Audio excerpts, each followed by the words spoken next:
Amém. 2 Coríntios, capítulo 10, verso 3 diz: porque, embora andando na carne, não militamos segundo a carne, porque as armas da nossa milícia não são carnais, e sim poderosas em Deus para destruir fortalezas, anulando nós sofismas e toda altivez que se levante contra o conhecimento de Deus, e levando cativo todo pensamento à obediência de Cristo, e estando prontos para punir toda desobediência, uma vez completa a vossa submissão. Amém. Você pode sentar.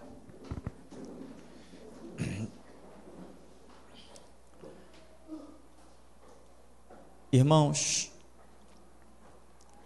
nós somos chamados à conversão, porque o João Batista entrou no cenário dizendo: arrependei-vos. João Batista sai e Jesus segue dizendo: arrependei-vos. Arrepender-se de quê? Aí todo mundo diz: arrepender-se dos seus pecados. Mas o que me leva ao pecado? Não são os meus pensamentos? Pensar não é pecado. Sempre dá polêmica quando eu digo isso, mas é no que eu aposto a vida. Pensar é característica de livre-arbítrio. Eu penso no que é certo, eu penso no que é errado, eu penso no que é perfeito, eu penso no que é imperfeito. Eu não sou condenado por pensar. Isso caracteriza eu ser um ser livre e ter o livre-arbítrio. Então, eu posso pensar o que eu quiser, mas eu não cometo um pecado, um erro, um delito, sem primeiro ter pensado. De igual modo, eu não faço nada certo, não desprendo nenhuma ação ou atitude, sem primeiro ter pensado, né? Ninguém diz assim: vou fazer o quê? Não, quando você diz vou fazer, é alguma coisa que você pensou, que passou na sua cabeça. Senão você não faz nada, não tem nada para você fazer. Então, pensar no certo e no errado é característica de livre-arbítrio. Mas, o que é o nosso pecado? Vamos falar desse lado. O nosso pecado é dar vazão a pensamentos errados. Dar vazão não só a pensamentos errados, não é dar vazão, pensei, não, mas é eu transformar o pensamento errado em ação, em atitude. Isso é pecado. Então, quando João Batista, quando Jesus, quando todos os profetas, quando os apóstolos chamam pelo Espírito Santo os homens ao arrependimento, eles estão chamando os homens de quê? Para quê? O que é arrepender-se do quê? Porque, às vezes, nós achamos que o chamado do Evangelho do Senhor Jesus é: o traficante tem que se arrepender, o pedófilo tem que se arrepender, a prostituta tem que se arrepender, o homossexual tem que se arrepender, o ladrão tem que se arrepender, o viciado tem que se arrepender.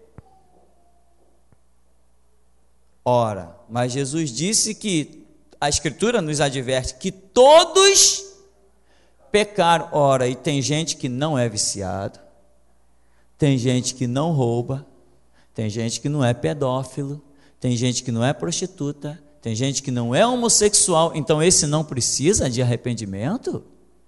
Jesus diz assim: eu não vim buscar justos ao arrependimento, mas ele até usou uma expressão interessante, né, que nós gostamos tanto: não necessitam de médicos os sãos, mas sim os que estão enfermos. Eu pergunto: tem alguém que não necessita do médico Jesus? Ou seja, todos estão enfermos. Jesus contou até uma parábola, tinha um homem rico, e esse homem rico morreu e foi para o inferno. Tá, mas qual era o pecado do homem rico? Não tem pecado? A parábola diz que ele era apenas rico, e vivia dando festa, se vestia de linho puríssimo, se banqueteava, e eu pergunto, se vestir de linho puríssimo é pecado? Se banquetear é pecado? Dar festa e convidar quem bem ele quiser é pecado? Se ele é rico, ele faz o que ele bem quiser com o dinheiro dele. Isso é pecado? Não é pecado. Então, afinal de contas, de que para que é o chamado do Espírito Santo? Isso que nós chamamos de arrependimento. Irmão, isso é muito mais profundo. Não é simplesmente de uma ação errada. Aí tem pessoas que cometeram um aborto. Eu tenho que me arrepender. Você não tem que se arrepender só do seu aborto. Existiu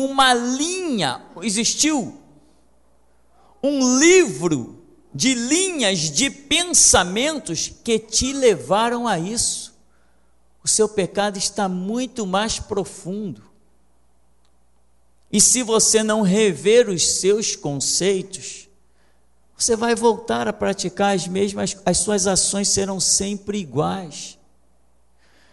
Olha o que Paulo diz assim, as armas da nossa milícia, ele começa o verso 3 dizendo, porque embora andando na carne, não militamos segundo a carne. Ele vai dizer, as armas da nossa milícia, elas não são carnais. Para que eu não lance mão de coisas carnais, então eu tenho que lançar mão de coisas espirituais. Como se a minha mente está impregnada com o que é carnal? Se eu só penso no que é carnal, aonde que eu vou lembrar? Espera aí que eu vou fazer uma oração. Não vou. Eu estou impregnado das coisas carnais. Eu vejo uma situação, eu vou querer resolvê-la na força do meu braço. Pedindo ajuda a um, pedindo ajuda a outro, usando as ferramentas que eu tiver, tudo no nível carnal. Agora, se eu estiver ocupado, preenchido, repleto das coisas espirituais, as coisas mudam realmente. Não mudam, mudou o mundo. Não, o Evangelho não é para mudar o mundo. O Evangelho é para mudar a mim. Se cada um de nós mudar, o mundo será outra coisa. Mas ao contrário, a Bíblia mostra conceitos terríveis, que eu olho para essa sociedade e eu vejo que o homem leva uma inútil luta nas suas costas. O homem vive lutando por dias melhores, e nós não vemos nunca esses dias melhores. Desde que eu era criança, o meu pai já olhava para a televisão, quando ia passar o programa gratuito da política, meu pai dizia assim, aquele ali é um safado, aquele lá é safado, agora são os cachorros falando, olha aí, é tudo safado. Tá, saía na rua, eu ouvia a mesma coisa, cresci, cheguei para a rua, cheguei no local de trabalho, e eu sempre ouvindo as mesmas coisas, aquele ali desviou 100 mil, aquele lá 1 milhão, aquele lá roubou tanto dinheiro que nem sabemos, aquele lá desviou uma fortuna, e aquele lá tem conta no paraíso fiscal da Suíça, aquele tem nas Ilhas Bahamas. Irmão, nós crescemos ouvindo isto. Hoje estou quase com meio século de vida e continuo ouvindo as mesmas coisas. E as pessoas estão lutando. Estamos lutando por um país melhor. Lutaram, fizeram guerra, Revolução de 64, foi sangue derramado e foi cadáver, que até hoje estão descobrindo cadáveres não identificados de pessoas com furo no crânio, ossos quebrados, sinais da ditadura. E o que mudou? Não mudou nada. Não mudou nada, meu irmão. E não vai mudar nada. a humanidade continua a sua frenética luta pelo nada. O Senhor Jesus disse: trabalhai, mas pelo que permanece para a vida eterna. Aí Paulo diz: as armas da nossa milícia não são carnais, eu tenho que trabalhar com outras coisas. Eu fui chamado ao arrependimento, eu fui chamado à conversão. Eu não posso lutar com as mesmas armas ou com as mesmas estradas que os homens têm criado neste século no mundo. Hoje tem crente que está querendo lutar. Não, eu vou me candidatar para fazer alguma coisa pelo país. Aí ele se candidata e ele lança a mão de uma constituição que os homens corruptos, maçons e satanistas criaram. As armas dele estão sendo armas carnais, armas produzidas pelo mundo. Eu entro sim, se abrirem vagas, surgiu aí um papo de a possibilidade de existirem candidatos sem filiação de partido. Ah, irmão, até eu me candidato. A minha campanha vai ser o seguinte: votem em mim, tacarei fogo em todas as constituições e vou governar com a Bíblia. Aí sim. Agora, lançar mão do que os homens criaram, meu irmão, não tem jeito. Presta atenção, não tem jeito. Se você vai pegar um alicate, você só pode usar o alicate daquela maneira para a qual ele foi fabricado. Se você vai usar uma chave de fenda, ele tem que ser usado daquela maneira para a qual foi fabricado. Se você vai usar um serrote, você vai ter que usar. E a Constituição nada mais é que uma ferramenta. Quem entra lá e lança a mão daquilo vai ter que usar do jeito que foi fabricado. Desde 1824. Quando Dom Pedro I criou esse negócio aí, até hoje, o que mudou no país? Eu te pergunto, que esperança alguém tem de mudar? A esperança não é mudar o país, a certeza é que eu tenho mudado a cada dia, eu tenho sido melhor a cada dia, por isso a bênção de Deus me alcança, por isso o mundo tem rajadas de balas perdidas. Estou nem aí, meu irmão, porque o que habita no esconderijo do Altíssimo, a sombra do Onipotente descansará. Jesus Cristo não veio mudar o mundo, senão ele daria do Espírito dele ao mundo. Mas o que ele falou? Não vos deixarei órfãos, eu vou para o Pai, e quando eu for, eu vos enviarei o Espírito Santo, que o mundo o quê? Que o mundo não pode receber, mas vós o recebereis, e ele estará em vós, e ele vos guiará em toda a verdade, porque ele receberá do que é meu. Jesus não deu o Espírito dele ao mundo. Essa massa que está aí, meu irmão, o inferno é imenso. O inferno é imenso. O inferno cabe tudo que se joga lá, cabe. Sempre tem espaço. Porque se você olhar essa massa, só no Brasil estamos somando hoje 200 milhões. Imagina desde o primeiro homem sobre a terra, Adão. Desde aquela época de Adão, a humanidade vem sendo condenada ao inferno. Não temos noção do número de pessoas que já nasceram. E agora estamos anunciando que a humanidade vai encontrando seu final. Neste século 21, Jesus retornará ao Monte das Oliveiras. Neste século 21, Jesus retornará ao Monte das Oliveiras. Vai governar por mais 1000 anos e a história da humanidade terá o seu fim. Ou seja, a história da humanidade não tem mais 1100 anos. Vai ter um ponto final. E tem crente que está vivendo, sabe como? Como se esse mundo fosse eterno.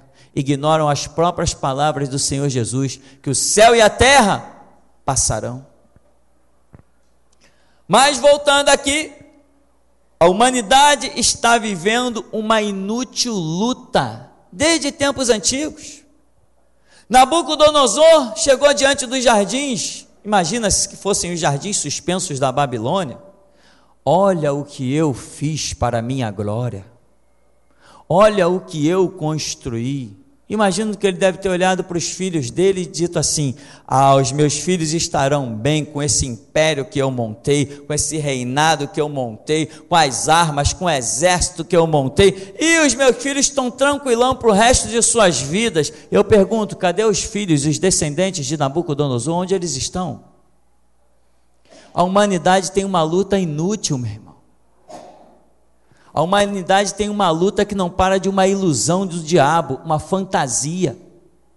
O Senhor Jesus deixou inspirado um dos seus servos que disse assim: o amor ao dinheiro é a raiz é o que sustenta, né? O amor ao dinheiro é a raiz de todos os males, e tudo que o ser humano sem Deus busca na terra é o amparo financeiro. Todo mundo sofre com esse fantasma, mas para nós que não somos do mundo pela palavra, porque o Senhor Jesus disse: vós não sois deste mundo, porque eu com o meu sangue vos comprei. Assim como o mundo me odiou, o mundo odiará a vós. Se vós fosseis do mundo, o mundo vos amaria. Tá, meu irmão? Você está sendo odiado? Então é sinal que você não pertence ao mundo. Então, o Senhor Jesus deixou claro. E o que ele diz? O amor ao dinheiro é a raiz é o que sustenta todos os males. Mas o que Jesus disse para nós? Buscai primeiro o reino de Deus e a sua justiça. Cadê o reino de Deus? Cadê a justiça desse reino?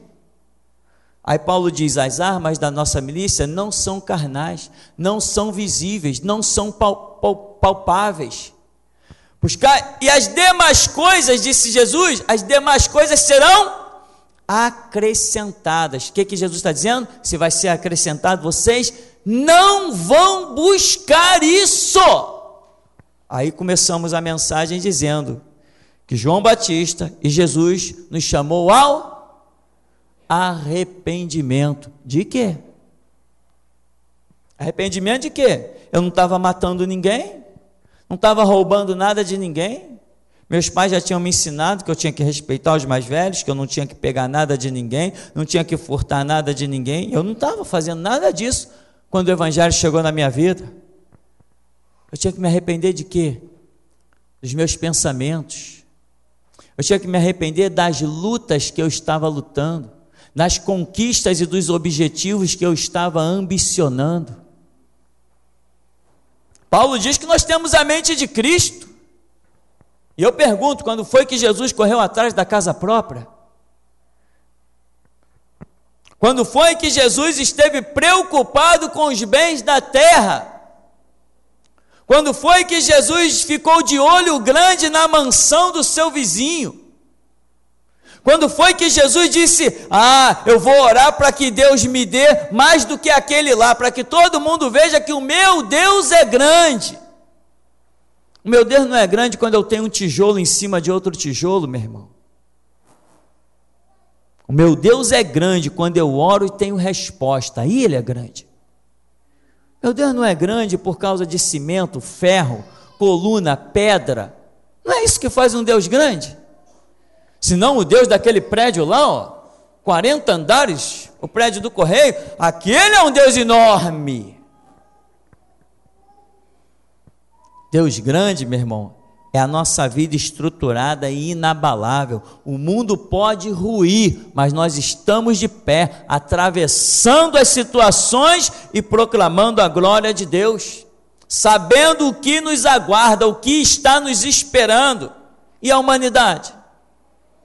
A humanidade está bem incluída naquela parábola que Jesus contou assim: um homem tinha os seus bens, mas ele olhou os seus celeiros pequenos, ele derrubou tudo, construiu outros imensos, e ele aí abarrotou os seus celeiros e disse: folga minha alma, agora eu estou tranquilo, eu estou em paz, folga minha alma, come, bebe, porque tens em depósito muitos bens para muitos anos. E aí a parábola diz que naquela mesma noite, naquela mesma hora, ele ouviu uma voz dizendo assim: seu louco, você é um louco. Por que ele é louco?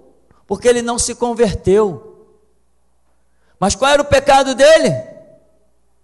Ele não tinha pecado, não dos que a gente imagina, mas ele tinha um pecado em pensar nos bens da terra e não em pensar em ajuntar tesouros no céu. Ele tinha um pecado. Irmão, sabe quem conquista as coisas dessa terra? Quem não está nem aí para elas.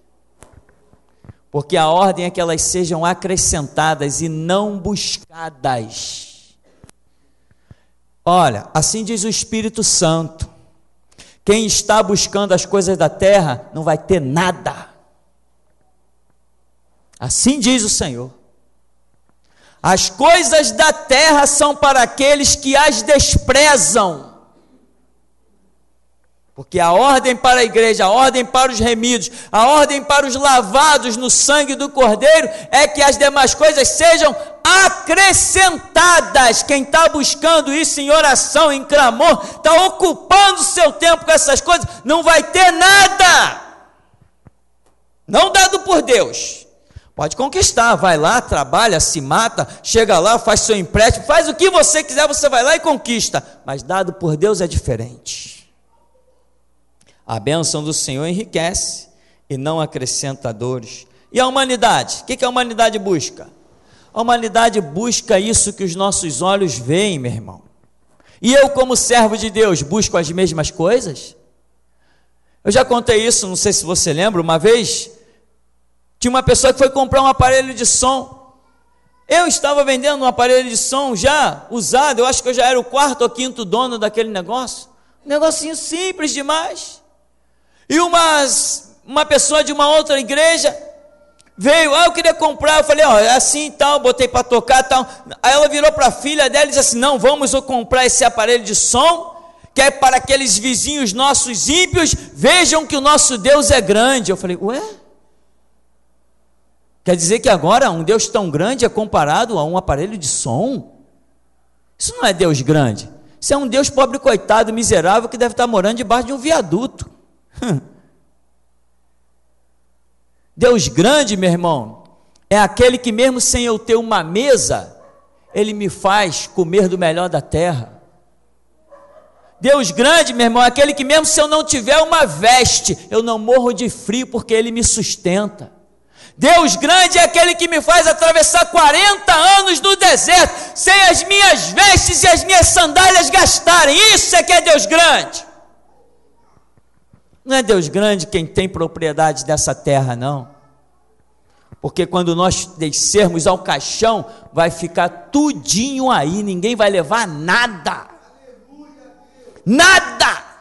Como fez Alexandre o Grande, esse era grande mesmo. Na hora da sua morte no leito, os médicos disseram: olha, meu senhor, não temos mais nada o que fazer. Eles falaram assim: pois bem, na hora da minha morte eu quero o seguinte, que as minhas mãos vão para fora do caixão, e as minhas riquezas vão sendo espalhadas pelo caminho, e que os médicos levem o meu caixão. Mas por que o senhor quer isso? Eu quero isso para que os médicos vejam que diante da morte eles não podem fazer nada. Eu quero as minhas mãos para fora, para que eles vejam que para este mundo nós nada trouxemos e dele nada levaremos. E as minhas riquezas têm que ficar espalhadas para que todo mundo veja que elas não servem de nada. Na hora da morte não serve de nada. Mas eu te digo uma coisa: o reino de Deus poderoso serve até na hora da morte. Lázaro, vem para fora!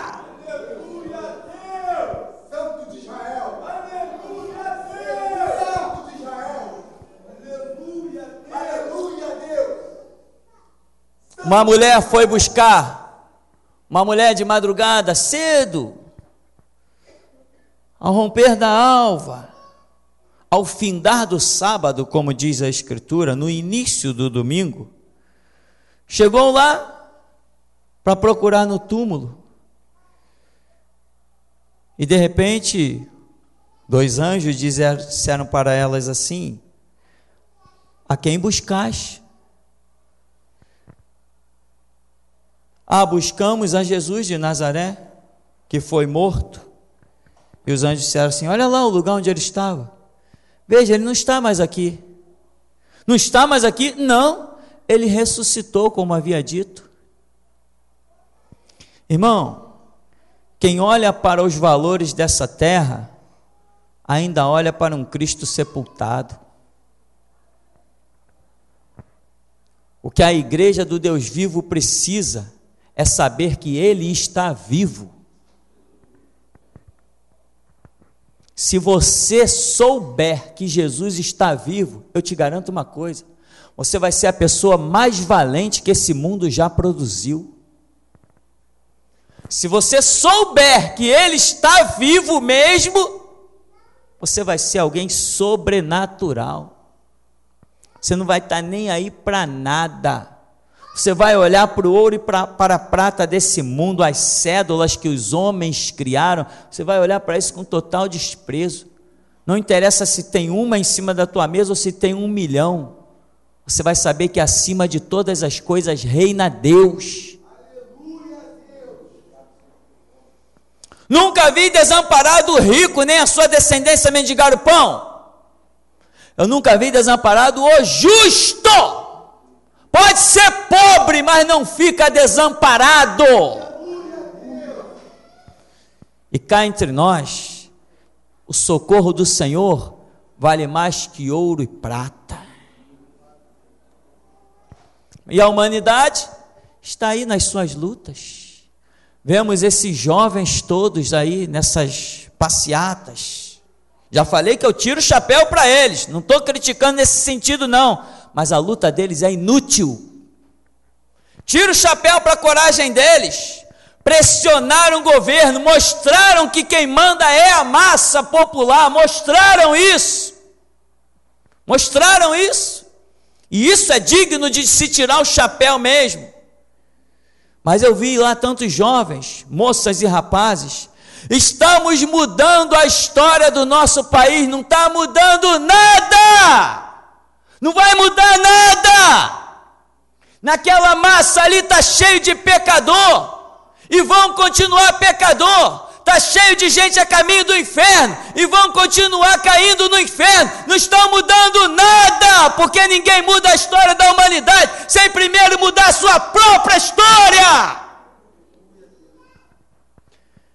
Eu e você, nós temos mudado a história de muita gente.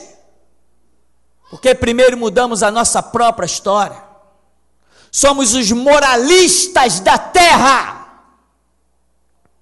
Somos os moralistas. Quem olha para nós sente o peso do seu próprio pecado. Porque somos moralistas mesmo. Mudamos a nossa história e a nossa história brilha tanto que os outros sentem o peso dela. E essa humanidade que está aí, parabéns para eles pela coragem, pela mobilização. Mas irmãos, águas sujas não limpam nada.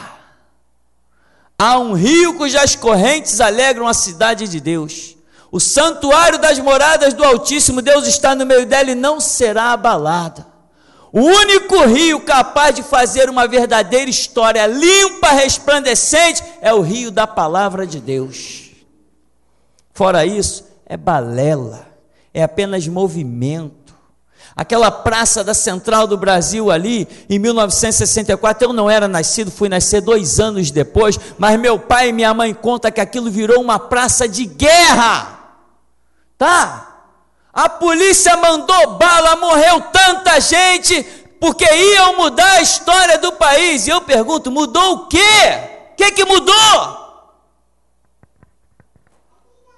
A humanidade precisa se arrepender nos seus conceitos, na sua maneira de pensar, só que sem Bíblia, eles jamais conseguirão mudar os seus pensamentos, jamais conseguirão mudar as suas diretrizes. Hoje o que a humanidade faz? O homem começa desde cedo a ser instruído. Estuda, meu filho, você tem que passar num concurso, ter um bom emprego, ganhar dinheiro, para poder comprar sua casa, para poder comprar o seu carro, para pagar a faculdade dos seus filhos. É o curso que o mundo sopra. Esse é o curso que o mundo sopra. Eu sei que tem muito crente que está recebendo desse assopro. E como? Ah, pastor, então não devemos estudar? Não devemos fazer faculdade? Devemos estudar e fazer faculdade, tudo debaixo da direção de Deus, não na força do braço carnal. Nós somos igreja, o mover do Espírito tem que estar em tudo, se não estiver é lixo. Aí o camarada vai lá, começa a trabalhar, daqui a pouco ele se aposenta, 45, 46 anos, quem começa a ir trabalhar cedo, com 17, 18 anos, quando o camarada se aposenta, o que sobra para ele? Depressão. Não tenho mais nada para conquistar, eu tenho essa casa para deixar para o meu filho, tenho um carro zero, tenho não sei quantos mil na caderneta de poupança, acabaram-se os meus objetivos de vida, o que eu vou fazer?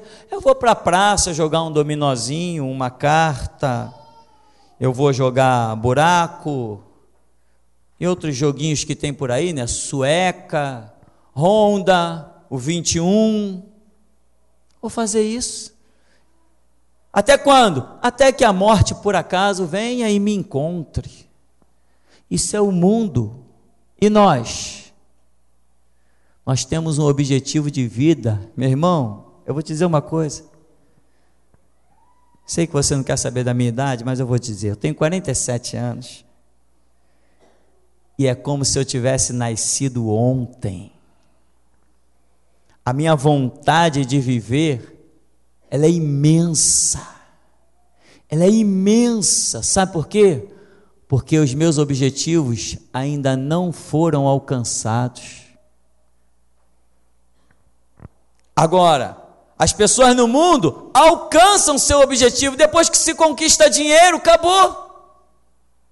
Acabou o objetivo. E nós temos um objetivo que é desfazer as obras do diabo. E enquanto estamos no mundo, temos muito trabalho a fazer. O nosso objetivo nesse mundo é louvar a Deus. Deus me deu graça para aprender um pouco de violão, Deus me deu graça para aprender um pouco de canto, Deus me deu graça para agora, com 46 anos de idade, eu pude aprender contrabaixo.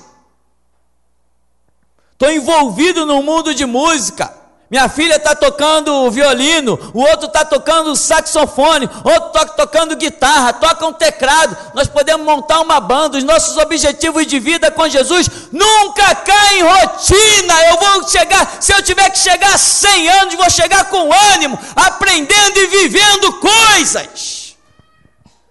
E lá no mundo, a busca deles é inútil. Eles correm atrás de coisas palpáveis. Quando eles põem a mão nessas coisas, acabou todo o seu ânimo de vida. Eu não. O meu ânimo de vida nunca acabará. Porque o que eu anseio é contemplar a face adorada do Todo-Poderoso. Eu tenho um combustível que não se acaba nunca. E quando eu contemplar a face do Todo-Poderoso, eu estarei diante de uma fonte inesgotável. Jamais cairei em rotina, jamais perderei o ânimo de viver. Por quê? Porque o nosso reino é diferente, só por isso. Agora o mundo, a humanidade, está vivendo uma vida inútil. E você? A sua vida não está sendo inútil, não? Nessa noite, enquanto eu estou aqui falando, o Espírito Santo, eu sei, como ele sempre faz, está aqui em nosso meio, está mostrando, está falando. Uns vão sair daqui, vão ignorar e vão tocar a sua vida. Outros vão sair daqui e vão orar e vão dizer: Deus, me mostra se a minha vida não está sendo inútil. Tem pessoas dentro das igrejas ao longo dos anos, quanta gente eu vi, as pessoas tinham um objetivo. Sabe qual era o objetivo da pessoa? Ser pastor. Eu vi isso tanto, meu irmão. E as pessoas alcançaram esse objetivo. E depois que alcança isso, que faz da vida? Eu não, meu irmão, meu objetivo nunca foi ser um pastor. O meu objetivo sempre foi servir a Jesus Cristo. Ser pastor? Quem disse que eu sou pastor? Eu mesmo digo que não sou. Todo mundo já me ouviu dizer que eu não sou. Estou nem aí, eu sou servo de um Deus vivo, e o que Ele me manda realizar, eu vou e faço. E todo dia o meu combustível é esperar a ordem dEle para aquilo que vamos fazer. Mas se o meu objetivo fosse ser um pastor, talvez hoje eu podia estar aqui desanimado. Mas o meu objetivo não é ser um pastor. Eu nunca pedi para Jesus Cristo, eu estou falando aqui, perante o Deus vivo, cujos olhos são como chama de fogo. Eu nunca pedi para Jesus Cristo para eu ser um pastor. Nunca pedi isso. Eu nunca pedi para ser o líder de uma igreja. Nunca pedi isso. Nunca pedi para escrever estudos. Nunca pedi para fazer DVD, CD. Nunca pedi para escrever livro. Eu nunca pedi isso. Tudo isso que eu tenho feito é por ordem dEle. Entende a diferença do que é servir ao reino de Deus e o que é levar uma vida inútil na luta desses homens? Hitler achou que, caramba, dominamos a Croácia, dominamos a Escócia, dominamos a Tchecoslováquia, dominamos tantos outros lugares, dominamos. Eles foram se sentindo, quando eles achavam que iam dominar tudo, de repente alguém vem com a notícia lá: perdemos a guerra. Assim são os objetivos dos homens nesse mundo, irmão. Se arrepende hoje, converte os teus objetivos para dentro do reino de Deus. Converte a tua força para dentro do reino de Deus. Muda os teus objetivos, os teus projetos, os teus propósitos para dentro do reino de Deus. Uma vez eu escutava o testemunho de um homem, não estou dizendo para você não ser um médico, não confunda a história. Um homem que ele queria tanto ser um médico, e ele não tinha dinheiro para pagar a faculdade de medicina, mas ele achava muito bonito esse negócio de passar um remédio, curar as pessoas, e ele ficava fascinado com isso, e ele não pôde estudar medicina. Anos depois, esse homem se converte, e Jesus vai e o presenteia com o dom da cura. E ele dá aquele testemunho emocionado, aquela coisa gloriosa. O meu sonho era curar as pessoas. Quando eu me converti, me assustei com a primeira pessoa que eu orei, a pessoa saiu curada. E Jesus me confirmou o dom da cura. Hoje eu sou um médico de Jesus. E curo sem passar receita. Sabe, irmão, esse mundo natural imita muito as coisas de Deus. O ouro e a prata de Deus é glória e redenção. O ouro e a prata desse mundo é maldade e corrupção. É só isso. Para concluirmos, eu quero lembrar a você que existiu uma viúva no tempo de Eliseu, que Eliseu foi lá passando e a mulher foi até ele: meu senhor, vieram os credores e querem levar o meu filho, não sei se ela fala meu filho ou meus filhos, como escravo, e a mim também, se não me falha a memória. Mas tu sabes, ela diz para Eliseu, que o teu servo, meu marido, temia ao Senhor. Mas vou traduzir a história. Faz de conta que aquela mulher continuou falando. Mas mesmo ele temendo ao Senhor, ele não me deixou nada. Ele não me deixou nenhuma herança. Ele não me deixou nenhuma cabeça de gado. Ele não me deixou uma ovelha. Ele não me deixou um pedaço de terra. Ele não me deixou uma casa alugada. E sabe o que vai acontecer? Vão vir aí os credores e vão levar meus filhos para serem escravos. O meu marido temia ao Senhor, mas ele não me deixou herança. Eliseu olhou para ela e falou assim: teu marido temia ao Senhor? Então ele te deixou toda a herança necessária. O que você tem na tua casa?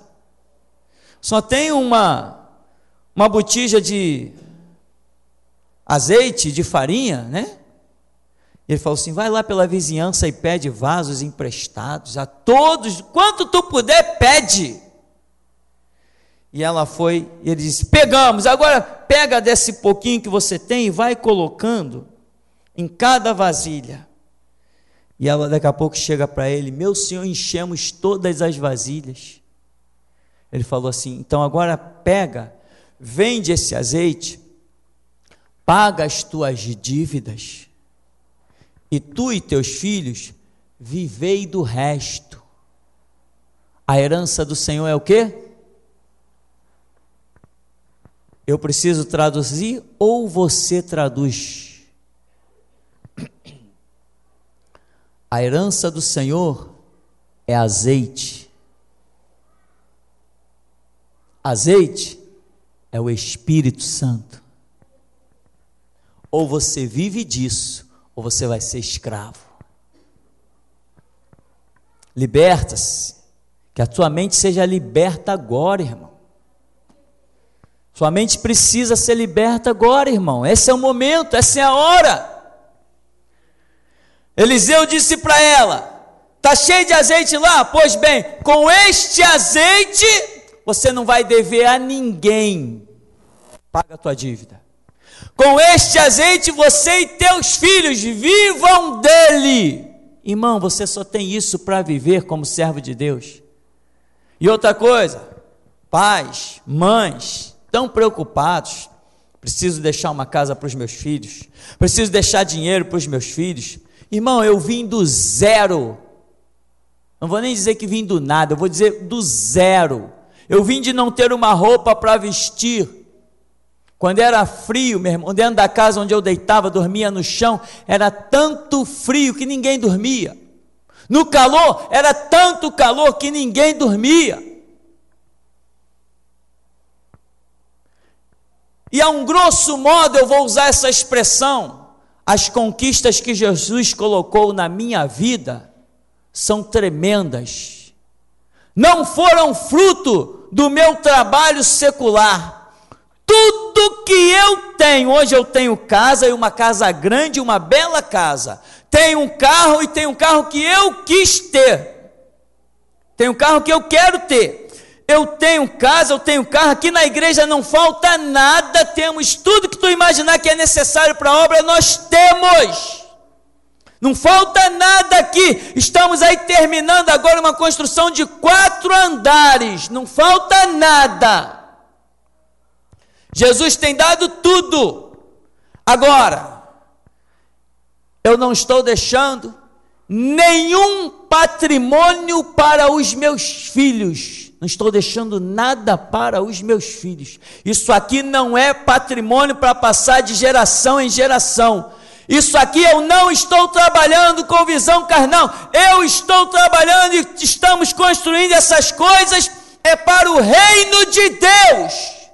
Para que Jesus Cristo use da maneira como Ele quiser usar. Agora eu estou deixando sim para os meus filhos um grande patrimônio. Eles têm aí as minhas fotos de cadeias e algemas. Eles têm livros escritos, eles têm o meu testemunho. E eu garanto para quem quiser que quem olhar para o patrimônio que eu deixo sobre a terra, conquistará muito mais do que o que eu conquistei. Este é o exemplo, este é o patrimônio que eu me preocupo em deixar para os meus filhos. Que eles olhem para mim amanhã, quando eu partir, ou mesmo antes de eu partir, que eles digam: papai foi o cara. Papai encarou delegado cara a cara, papai encarou juiz cara a cara, papai não baixou a cabeça para revólver, nem de PM, nem de traficante. Essa é a herança que eu deixo para os meus filhos.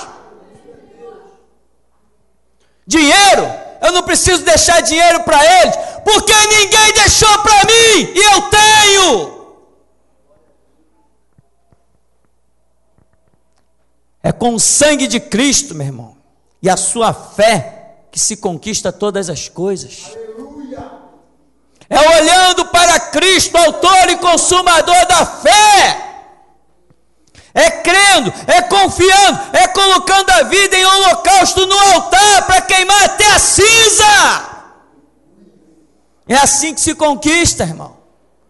Não é deixando dinheirinho para o teu filho que você vai fazer dele o que ele tem que ser, não. Deixa para ele o deserto, porque não existe escola mais rica do que o deserto. Deixa para ele as dificuldades, mas ensina para ele que se ele for aos pés do Senhor, ele verá a glória de Deus.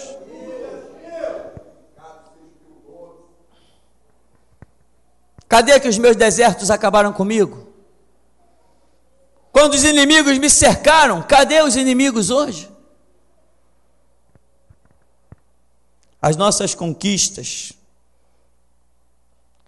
não são as coisas desse mundo, não. As nossas verdadeiras conquistas é aquilo que nós temos na intimidade entre nós e o nosso Deus. Agora, eu não vou terminar ainda. Eu ia terminar, mas eu vou só mencionar mais uma coisinha para você.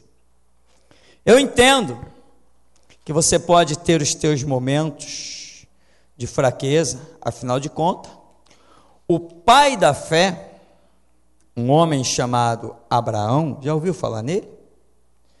Esse homem teve tantos momentos de fraqueza, e hoje, enquanto o Senhor nos permitia entender essa mensagem de hoje, o Espírito Santo me fez lembrar de Abraão,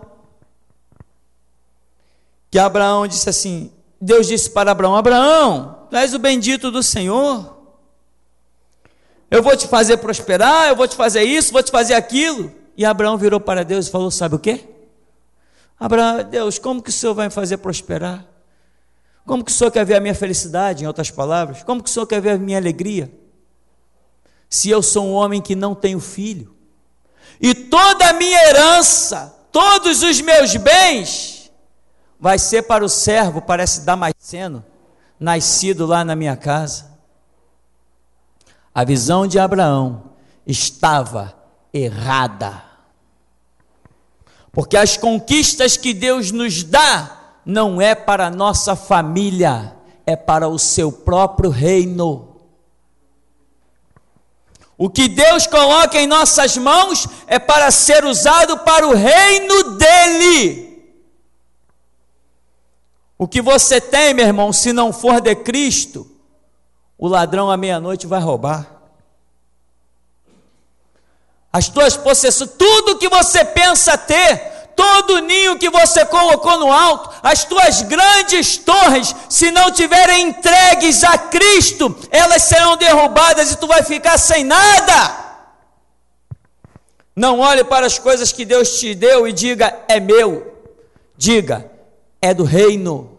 E se é do reino, Deus tem que ter o direito de fazer delas o que Ele bem quiser. Então, até aqui, nos tem ajudado, Senhor.